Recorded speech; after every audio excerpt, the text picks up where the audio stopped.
Bonjour et bienvenue dans ce nouveau tutoriel consacré à l'épisode 4 de Symfony 2. Alors cet épisode va être un peu spécial puisqu'en fait je souhaiterais en fait reprendre tout ce qu'on a appris depuis le début pour le mettre en pratique et comme ça valider vos acquis et comprendre des choses si vous n'avez pas compris certaines choses. Donc voilà, alors on va pas s'attaquer à une grosse partie aujourd'hui, on va vraiment faire des révisions et comprendre deux trois choses qui ne paraissent pas forcément logiques. Et donc voilà, donc c'est parti. Alors on va commencer, on va reprendre notre projet où est-ce qu'il en était. Donc moi j'ai rien touché, j'ai rien fait de nouveau. On va recommencer dans notre bundle e-commerce. Alors ce que je voudrais dans un premier temps, c'est créer plusieurs méthodes. Donc on va faire, mettons, plusieurs pages. Hop, donc plusieurs méthodes et faire des liens entre elles, donc c'est-à-dire qu'on pourrait naviguer sur le site. Alors, on va dans un premier temps donc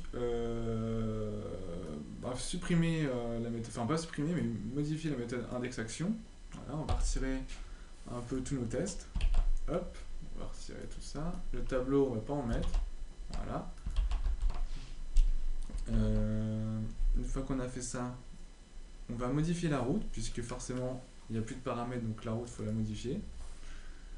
Hop, on va modifier tout ça, voilà. Voilà. Donc jusqu'ici normalement vous devriez comprendre sans problème. Include on peut la laisser, et la navigation on peut la laisser, ça on peut laisser, et ça on peut retirer. Donc si on regarde et qu'on retire les paramètres, hop, voilà, impeccable.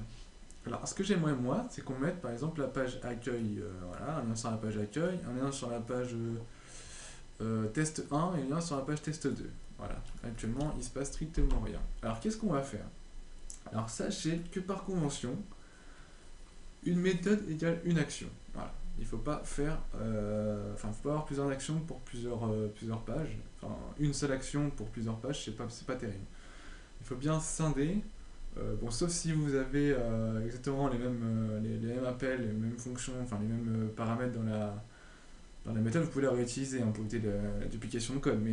Mais faut vraiment rester logique dans votre code métier. Bon alors, ce qu'on va faire, c'est qu'on va faire une page donc index pour dire que ce sera l'accueil, et on va créer une méthode, donc on va l'appeler test, first test, voilà, first test action. On va lui retourner un template avec e-commerce bundle, donc comme au-dessus.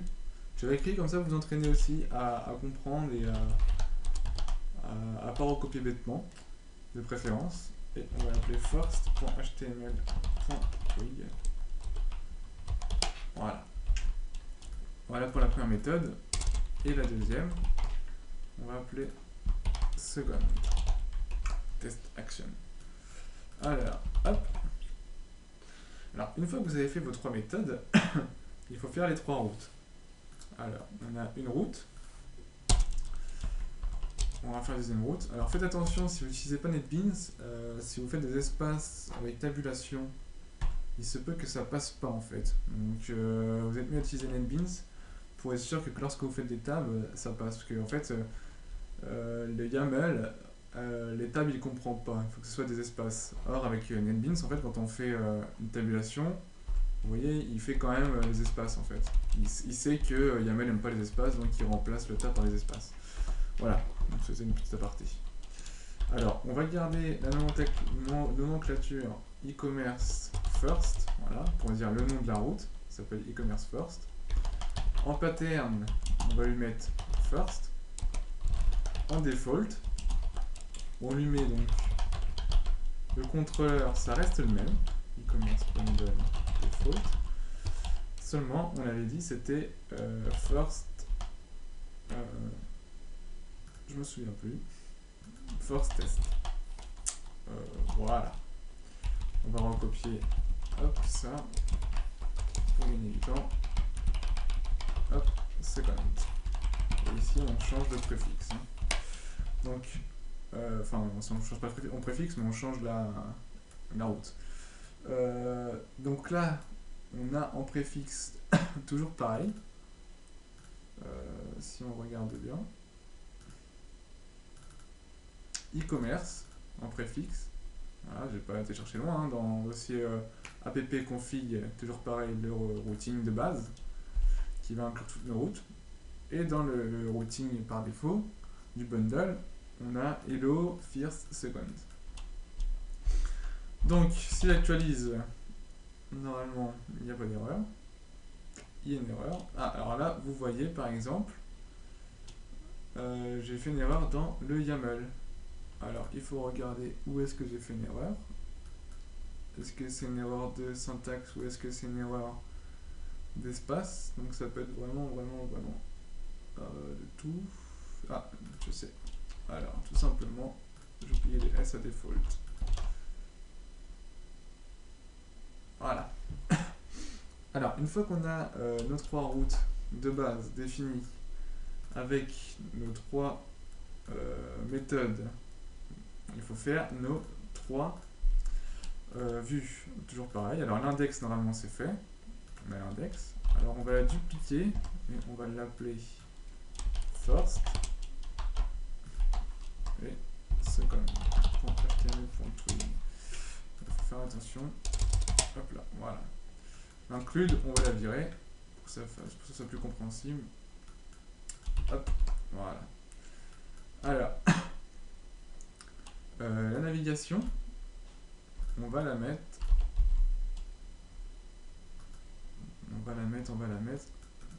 dans le layout de base. Hop. Tac. Voilà. Jusqu'ici, normalement, vous savez faire. Il n'y a pas de souci dans la logique. On n'oublie pas de remettre le bug body puisque je l'ai fait. Je l'ai supprimé. Hop. Après, on l'a, enfin, Symfony l'a généré en l'appelant body, mais on peut le renommer ou l'appeler comme on veut. Hein. Alors, dans notre vue index, on a quoi? On a navigation, non, c'est body maintenant. Dedans, on va appeler ça accueil. Ou non, on va appeler.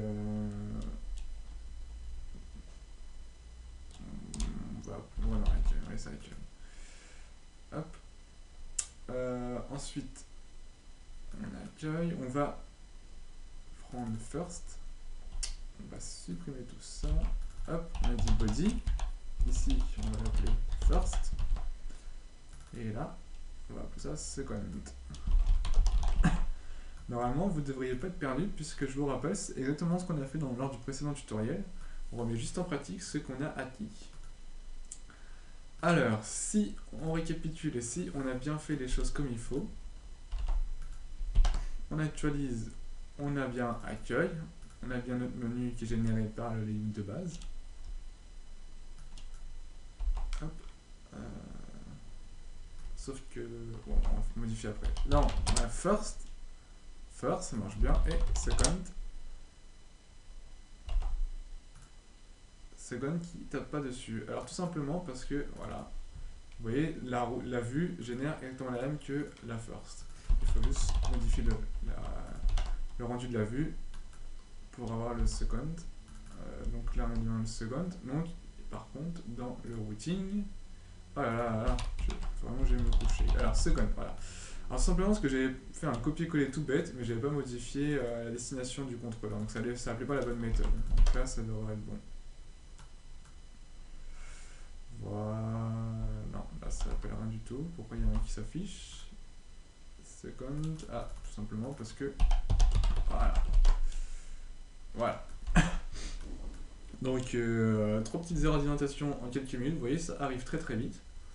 Donc, il faut vraiment faire attention à votre structure. Alors, une fois qu'on a fait ça, une fois qu'on a bien notre force seconde, etc., on va modifier la route et retirer le hello, puisqu'en fait, j'aimerais bien que lorsqu'on est juste e-commerce, comme ceci, voilà, on est directement sur l'accueil. Donc là, c'est impeccable. Vous voyez, j'ai tout retiré, j'ai juste mis un slash, comme ça par défaut, lorsqu'on a e-commerce tout court, et ben ça va sur la page d'accueil. Maintenant, je voudrais que quand on clique ici, c'est sur la page d'accueil, ici sur la first, ici sur la second. Alors qu'est-ce qu'on va faire? Tout simplement, on va prendre le nom de chaque route, ici, voilà, et on va être dans le base, et on va lui dire, en fait, ici, bah, tu deviens un lien, donc on lui dit passe, et tu passes le nom de la route, tout simplement. Voilà, et si on fait ça, vous allez voir qu'ici, voilà, le lien est généré tout simplement, voilà, il est généré. Alors vous dites pourquoi pas faire un copier-coller du lien? Tout simplement parce que si vous changez ici, vous mettez n'importe quoi, voilà, vous allez devoir modifier dans toutes vos routes le chemin de destination. Tandis que si vous mettez le nom de la route, lui, Symfony va savoir qu'il faut aller chercher ce tel pattern. Donc c'est très très pratique, surtout pour le référencement, si vous voulez changer vos URL, etc. Donc c'est très pratique. J'espère que vous avez compris cette petite astuce. Donc c'est pas même pas une astuce, c'est une convention, c'est une obligation. Vous devez passer vos routes comme ceci. Alors, on va reprendre la deuxième route, donc la first. Voilà. Donc ici, on va dire que c'est la first. Ici, accueil. Hop. Et ici, on lui dit passe second.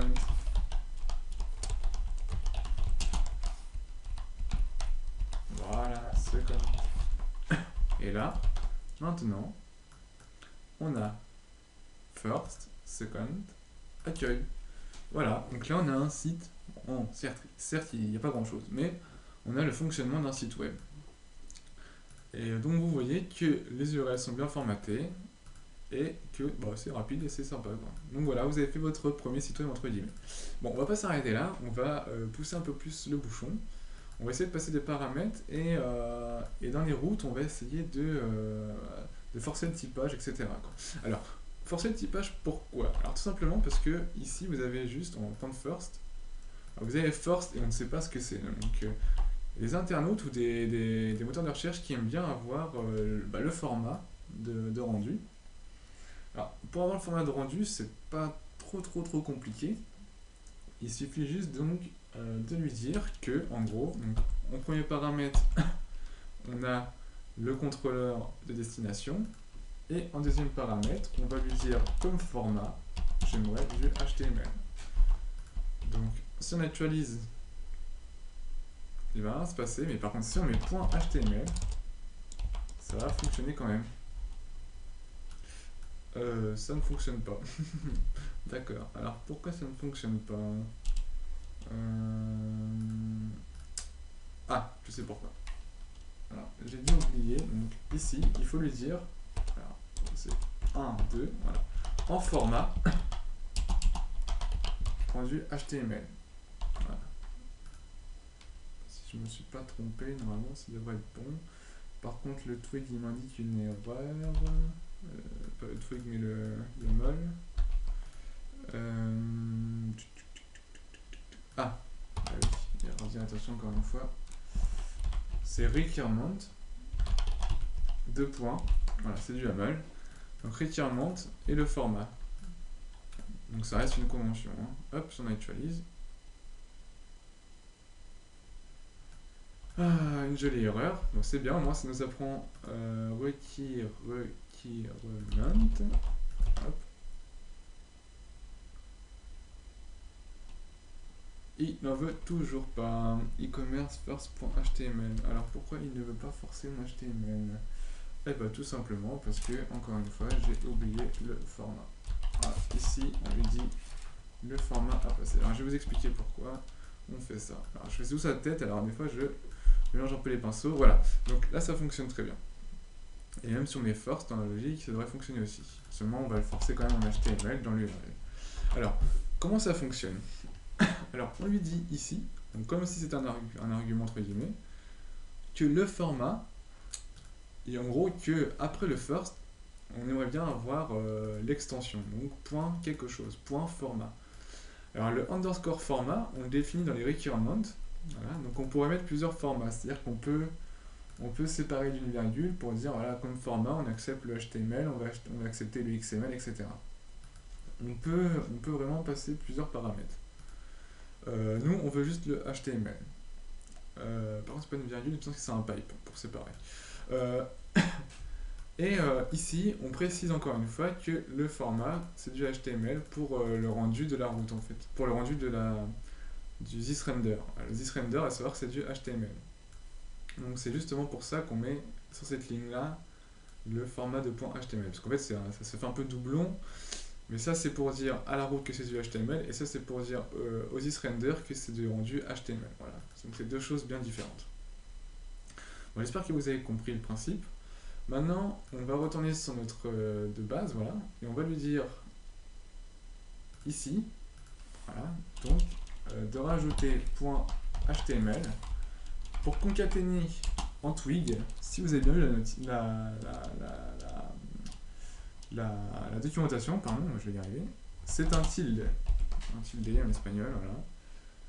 Hop, et là, on peut voir que le .html est d'office rajouté. Donc si on fait second et si on fait first, on a le .html. Donc voilà, donc là on a vu comment rajouter un format.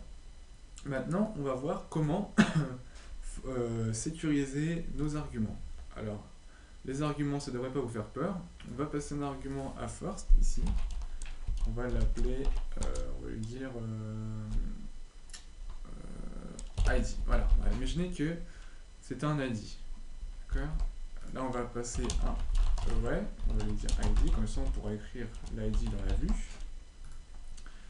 Maintenant, dans first text action, dans celle-ci, il faut lui dire, ici, admettons, on passe en paramètre un ID. Alors, maintenant qu'on a fait ça, il faut lui dire que, en gros, l'ID, ben, il est passé, mais j'aimerais que ce soit que des numéros, quoi. Pas des A, pas des X, pas des Z, etc. Donc, tout simplement, pour lui dire ça, on va lui dire dans les requirements que l'ID, c'est seulement des numéros. Donc ça, c'est l'expression régulière. Si vous ne connaissez pas, bah, je vous invite à les apprendre. Un de plus. Donc là, si on actualise, il va nous dire une route, tout simplement parce que je peux passer l'ID. On va passer 18, 17 pour le jour de naissance. Voilà, donc là, qu'est-ce qu'il nous dit? Il nous dit qu'on a oublié ligne 12. On a oublié de passer. Oui, alors, oui, pourquoi alors? Regardez bien. On va regarder qu'est-ce qu'il nous dit. Alors, il nous dit que la route e-commerce first, voilà, on a oublié de lui passer un paramètre, un ID. Voilà. Donc les messages d'erreur Symfony sont très bien faits. C'est peut-être pas. Bon, pour l'instant, vous dites, oh, c'est catastrophique, un message d'erreur et tout, mais non. Il nous avertit que ici, on a oublié de passer un paramètre qui était la route. Souvenez-vous, pourquoi? Parce qu'en fait, à e-commerce first, la route, e-commerce first, on a un nouveau paramètre. Seulement, dans l'URL, lui, Symfony va contrôler que le format est bon, que le nom de la route est bonne, mais qu'il y a aussi des arguments qui sont passés. Or là, l'argument n'est pas passé. Alors, on va lui dire, ici, on crée un tableau en twig, c'est un collade, que ID, tu prends 17. Voilà, alors, nom de la route, deuxième paramètre, virgule, un tableau, on lui donne variable ID, on lui attribue la valeur 17. On actualise, et voilà. Donc si on fait first, il n'y a pas de problème, si on fait second, il n'y a pas de problème. Maintenant, on va afficher dans la first, dans la vue, first, l'ID, donc ça vous devriez connaître. Voilà. Donc dans la first, si on retourne, first 2.17. Voilà. Donc, on va arriver à 20 minutes. J'espère que j'ai pas été trop vite pour certains passages. On va peut-être faire un petit récap pendant une petite minute. Pour les routings, n'oubliez pas, on spécifie le format ici pour la route, donc pour l'URL. Ici, on lui dit les requirements, donc le format c'est du HTML et les ID c'est que des numéros. Ici, on spécifie le format HTML pour la méthode pour les isRender, pour le rendu de la vue. Ah, donc c'est deux choses bien distinctes. Chaque route a un nom différent. Le pattern doit être différent également. Le default doit définir sur une méthode existante avec, n'oubliez pas le action sur chaque méthode. Et chaque méthode doit retourner quelque chose. Donc là, elle retourne bien thisRender dans la vue, un paramètre ou rien du tout. En ce qui concerne les URL, donc de base, on fait toujours le pass, le nom de la route. Après, c'est un lien normal. Pour l'URL un peu plus compliqué, entre guillemets, on définit le nom de la route. En paramètre, dans un tableau, on définit les ID, ou l'ID, pardon, qui est un argument de la méthode et de la route. Et ensuite, on concatène avec le tilde le .html, donc l'extension de l'URL, qui est, elle, vérifiée par le routing de Symfony qu'on n'a pas, qu'on n'appelle pas du XML ou autre format. Donc voilà, j'espère avoir été clair dans ce tutoriel, d'avoir bien pris tout ce qu'on avait fait depuis le début, mis en pratique vos acquis, pardon. Et donc là, on va pouvoir compliquer un peu plus les choses donc, lors du prochain tutoriel. Je vous invite encore à vous entraîner à créer des méthodes, à modifier, etc. À passer des paramètres, à regarder la documentation pour pouvoir être plus à l'aise lors du prochain tutoriel. Donc je vais essayer de pas trop accélérer le mouvement trop vite pour pas vous perdre, c'est pas le but. Encore une fois, donc si vous vous entraînez, vous allez progresser. Si vous progressez, vous allez pouvoir suivre sans problème. Sur ce, je vous dis bon courage, exercez-vous bien et bon courage pour la suite.